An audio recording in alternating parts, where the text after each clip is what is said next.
आज हम देखेंगे 15 अगस्त पर शायरी। मुझे ना तन चाहिए ना धन चाहिए, बस अमन से भरा यह वतन चाहिए।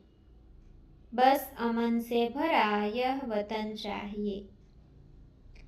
भारत मेरी शान, जीवन मिला वरदान। भारत मेरी शान, जीवन मिला वरदान। कृतज्ञ हम उन शूरवीरों के, आज़ादी का परचम जिन्होंने लहराया। कृतज्ञ हम उन शूरवीरों के, आज़ादी का परचम जिन्होंने लहराया। आज़ादी की वर्षगांठ की छटा निराली बढ़ती जाए, खुशहाली के फूल हो बिखरे, खुशबू से चमन महकाए।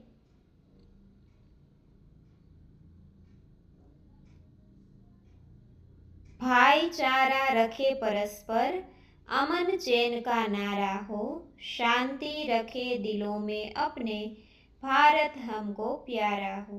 भारत हमको प्यारा हो। जो भरा नहीं है भावों से, बहती जिसमें रसधार नहीं। जो भरा नहीं है भावों से, बहती जिसमें रसधार नहीं। वह हृदय नहीं है पत्थर है, जिसमें स्वदेश का प्यार